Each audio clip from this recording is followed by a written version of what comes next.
గురుజీ నమస్తే అండి. జై గురుదేవ్. ఎందుకు మీరు సాధువుల్లాగా ఉన్నారు? ఎందుకు మీరు ఫ్యామిలీ వైపు లేరు? అంటే జనరల్‌గా ఏది మిమ్మల్ని మోటివేట్ చేసింది? నాది ఏం మోటివేషన్ లేదు నా వరకు. హ్మ్.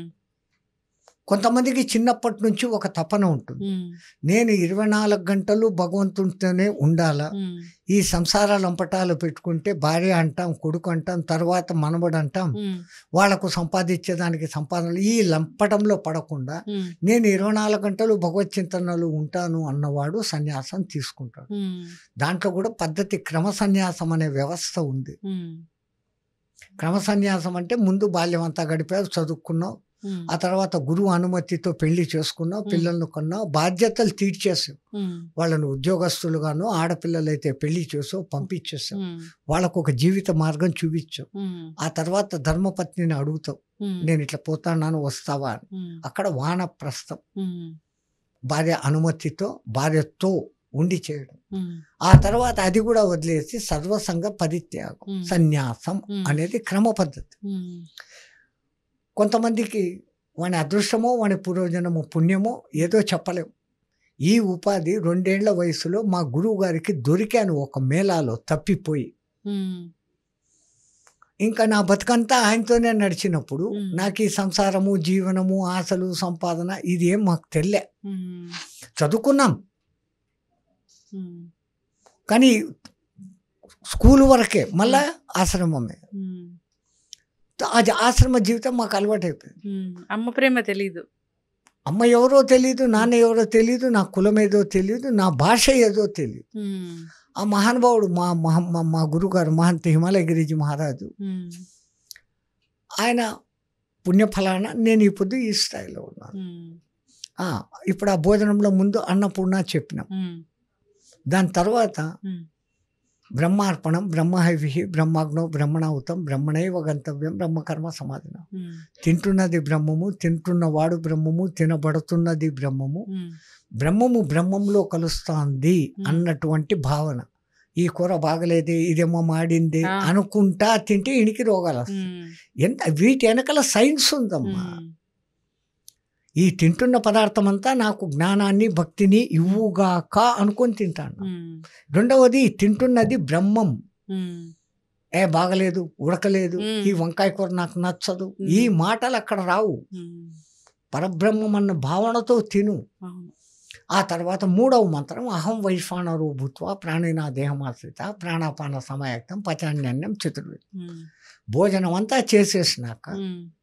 ఉత్తరోపాసన అని ఇంతకుముందేమో 3 సార్లు నీళ్ళు ఇట్లా పోస్తారు. హ్మ్. ఆఖరిన భోజనం అంతా అయినాక హ్మ్. ఏతత్ సర్వం ఈ తిన్నదంతా అమృతంగా మయమస్తు, హ్మ్. నాలో అమృతంగా మారుగాక. హ్మ్. అంటే నాకు ఏది అది తిన్నది గ్యాస్ ట్రబుల్లో, రోగాల్లో, రొస్ట్లో రాకుండా హ్మ్. జీర్ణమై నాకు శక్తిగా మారుగాక. హ్మ్.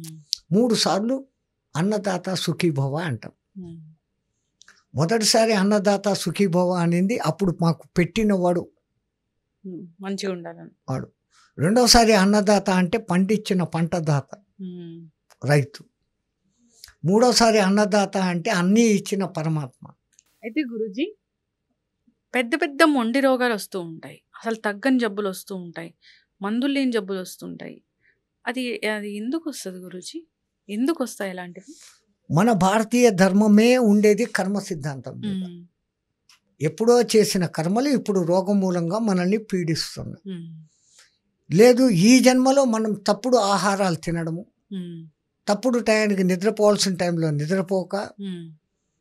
తినకూడని ఆహారాలు హ్మ్. తినడము తెలిసి, హ్మ్. ఇవి నాకు ఒళ్ళుకు పట్టదు అని తెలిసి కూడా హ్మ్. మొహమాటానికో గొప్పతనానికో హ్మ్. అలవాటు లేని తిండ్లు, మన తిండి కాని తిండ్లు హ్మ్. ఈ మధ్య వస్తున్నాయి కదా, ఏందో బర్గర్లు, కుక్కర్లు, బెగ్గర్లు అని. ఆ! అది బర్గర్‌లు అది ఎప్పుడో వచ్చాయి. ఇప్పుడైతే అన్ని ఫ్రూట్స్ గూడా విదేశాల నుంచి తెచ్చుకుంటున్నాము. అన్ని రకాల ఫ్రూట్సు. ఇక్కడ లేవు ఆ! మన దేశంలో లేని ఫ్రూట్లా. హ్మ్. కానీ హ్మ్. ఒకవేళ అది కూడా ఒళ్ళుకు మంచిది అయితే హ్మ్. దాన్ని తెచ్చుకోండి. హ్మ్. ఉన్న డబ్బున్నోడు అవి తెచ్చుకుంటాడు. హ్మ్. డబ్బు లేనోళ్ళు ఇప్పుడు అమృత్ పండ్లు, అదేమి నేరేడు పండ్లు. నేరేడు పండ్లు హ్మ్.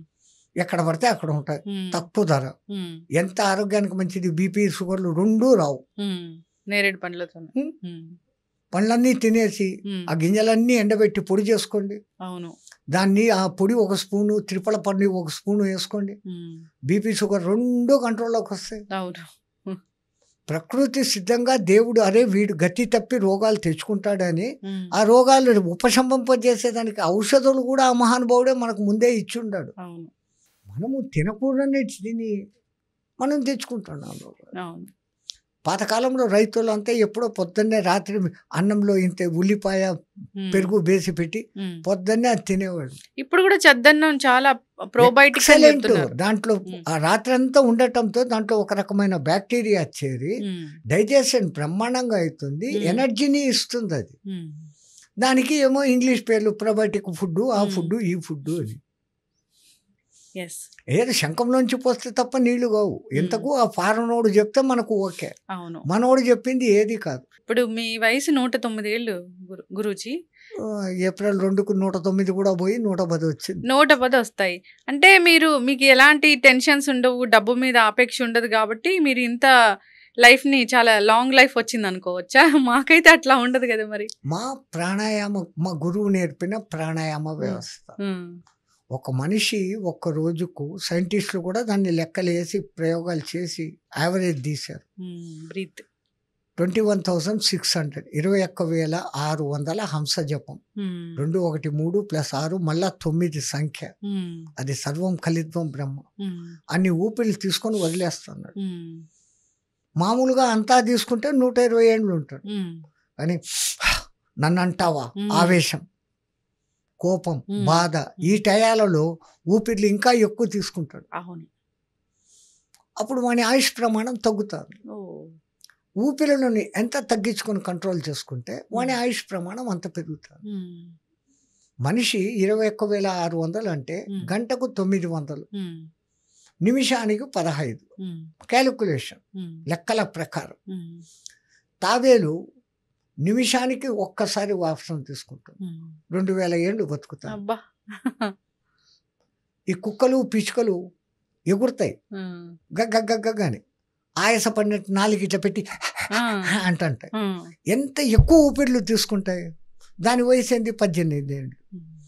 సైంటిస్టులు అన్ని గుర్రము, ఏనుగు వీటన్నిటినీ శ్వాసలను టెస్ట్ చేసి ఏవి ఎంత కాలం బతుకుతున్నాయో ప్రూఫ్తో సహా చెప్పారు. ఏనుగు 100 ఏళ్ళు, పాము 300 ఏళ్ళు. వాటి శ్వాసలు అంత తగ్గించుకుంటున్నాయి. ఒక సాధకుడు కూడా తన శ్వాసలను తన నియంత్రణలో పెట్టుకొని నిమిషానికి కేవలం 1 ఊపిరో లేదా 2 నిమిషాలకు 1 ఊపిరో చేయగలిగిన స్థాయికి పోయినప్పుడు మహావతార్ బాబా లాంటి స్థాయి 5,000 ఏండ్లుగాను ఉన్నాడు ఆ మహానుభావుడు. ఎంతోమంది సాధకులు, సిద్ధులు ఇప్పటికీ. నాకు 110 అంటేనే మీరు ఇంత ఆశ్చర్యపోతున్నారు. కాశీలో ఒక మహానుభావుడు ఇప్పటికీ ఉన్నాడు, శివానంద అని, యోగా క్లాసెస్ నడుపుతాడు. ఆయనకు 124 ఉన్నప్పుడు పద్మశ్రీ అవార్డు వచ్చింది ఒక 2-3 ఏళ్ల కింద. ఇప్పుడు బహుశా 130 అయి ఉండొచ్చు. కాశీలో ఉన్న 64 ఘాట్లలో సరస్వతి ఘాట్ అనే చోట, నేను అడ్రస్తో సహా చెప్తాను. ఆయనది స్వామి శివానంద యోగాశ్రమ క్లాస్ అని. ఈ పొద్దుకు ఆ మహానుభావుడు ఉన్నాడు మన కండెదురుగానే.